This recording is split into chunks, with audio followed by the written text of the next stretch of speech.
Welcome back to another episode of Menstrual Mondays. My name is Isobel Ripley and I'm a certified fertility awareness educator. Every Monday we talk about natural birth control, hormonal health, the energetics of the menstrual cycle, and the physicality of maintaining a healthy menstrual cycle. So if you have not already, subscribe. Know that you can always comment on my videos, like them, get involved in the conversation. And today we're talking about what are the situations in which natural birth control methods fail. So obviously I'm a big promoter of fertility awareness method. That is what I teach. That is what I share with people, how to avoid pregnancy naturally. Let's say, what is natural, but we're using that word to signify that it is avoiding pregnancy through understanding your fertile signs and avoiding unprotected sex during your fertile phase. Obviously, this is such a different method to taking a pill and suppressing your menstrual cycle. That's a whole different paradigm to taking your fertility into your own hands and working with your menstrual cycle to avoid pregnancy, but to bring forth what you do want in your life. So why would I be talking about the times that it fails and it doesn't work? Well, a couple reasons. Firstly, it's obviously so helpful to know what are the situations in which it fails, because oftentimes these are avoidable situations. So differently to the pill, when the pill fails, it's not necessarily your fault unless it's because you've stopped taking the pill. It's more that the pill is not 100% effective. So that failure of it is completely not your responsibility.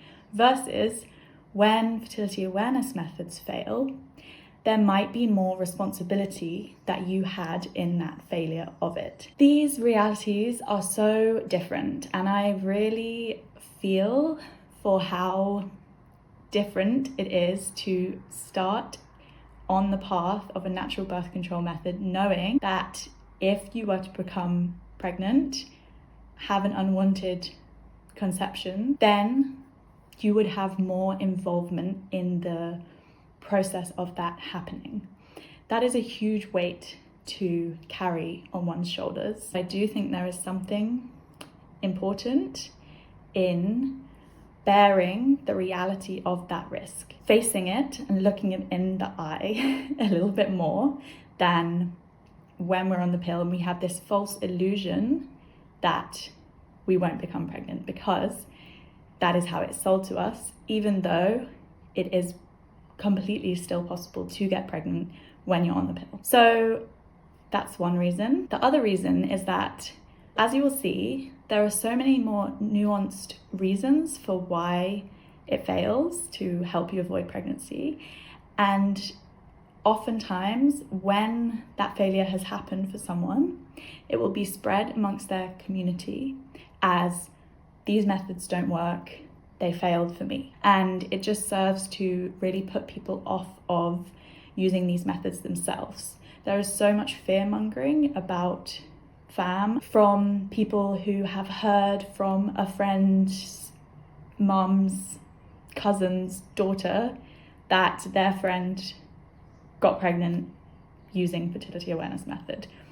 When we hear that, we're not looking at the nuance of why did that happen, and realizing that we can't paint the whole of these methods in the same brushstrokes. It is good to have awareness and to consider why these things maybe don't work effectively for some people, but it just is such a bug for me when people just dismiss it based off of it not working for one person. So without further ado, let's talk about the first reason. And if you listen very closely to these 6 reasons that I'm gonna give you, you might notice how actually it is not really 6 reasons they fail. The umbrella overarching theme is incorrect use of your method. So let's jump in. Number 1 is all to do with cervical mucus. probably the biggest reason is misunderstanding and misinterpreting of your cervical mucus. For example, you have unprotected sex on any day of non-peak or peak cervical mucus in your pre-ovulatory phase. Maybe you miss a day of checking your cervical fluid in your pre-ovulatory phase and continue on assuming that you're still in your infertile phase, rather than leaving a count of 3 days of presumed fertility before you resume intercourse, checking for your mucus. And also just any time that you have unprotected sex blind, as we say, in the pre-ovulatory phase, i.e. not checking for your cervical mucus. And finally, if you don't have a lot of CM and you have sex 5 days before ovulation, not understanding that it's still possible to conceive even when you're in a dry cycle, meaning not seeing a lot of cervical mucus or not seeing any cervical mucus, still possible to conceive. Secondly, apps. So you are relying on a prediction or an algorithm from an app, and you're not checking your cervical fluid alongside with that app. You rely on their green days and voila. Thirdly, making any mistakes with confirming ovulation. So for example, you don't leave a buffer of 3 days to wait for the egg to be unviable for fertilization and to wait for the vagina to return to its acidic nature. Or maybe you just don't confirm ovulation and then you have a bleed and you think, oh, this is my period, that means I've ovulated definitely, when actually that bleed was a withdrawal bleed, not a true period.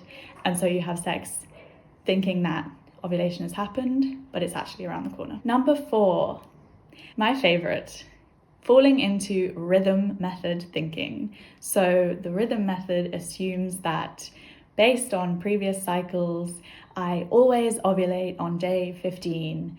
I always have a 28-day cycle. I never got pregnant before when I had sex on day 10, and so therefore it's going to be fine this cycle. Every single cycle is unique, and that's why we are checking our fertility every single day of our cycle, not relying on our past patterns. So risking it is number 5. And an interesting one is if you, for example, have been struggling with a menstrual cycle challenge, you've been struggling with infertility, and you get this narrative into your head that, I'm not going to conceive if I have sex. So you test the waters. And sometimes it can be this kind of desire to actually prove to yourself, maybe, that you are fertile. Because sometimes I don't want to call anyone out in this, but there can be that kind of pushing the edge just to see, just to see.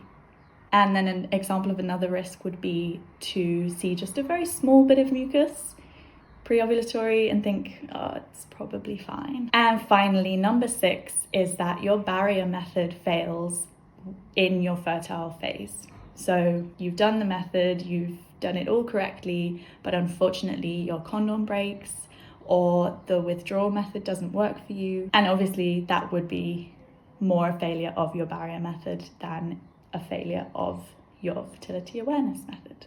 Also, I would just like to say, this is not at all about blaming anyone or shaming anyone for making mistakes with the method or slipping up in places, because it's also quite a core belief of mine that we don't have ultimate control over our body, over nature, over life.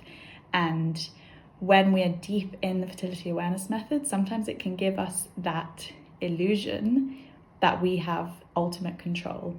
And then when something happens unexpected, it can really throw us, and we can shame ourselves quite a lot for that happening, because I was supposed to be in control. I was the one who was doing this method, especially in partnership.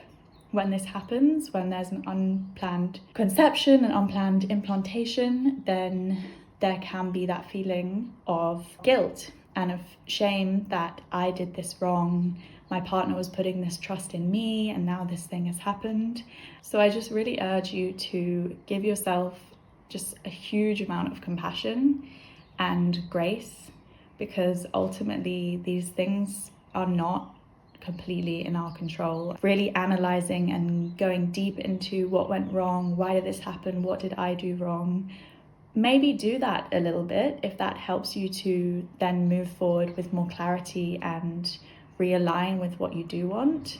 But after a bit of analysing and thinking about it, please just let it go and make the decision going forward that works best for you, because life will always come and pull the rug out from under our feet. And in moments that it does that, we just have to let ourselves fall to the ground and do a roll and stand back up again, because we can't avoid these moments of complete shift and turbulence in our life. And the more that we do try and grip and control and monitor, then often the more opportunities there are for us to be in that tense, tight place where when the rug gets pulled out from under your feet, you smack your head on the floor because you weren't being soft and letting your muscles release and fall to the ground as a skateboarder would and stand back up again. So a little bit less gripping, a bit more flowing. That's all from me today. I'll see you next week, and let me know in the comments how you found this video, and if you want to continue this conversation. I am so open to it. And if you would like to learn a natural birth control method with me, then please head to the links below about how to become my client. Much love. See you next time.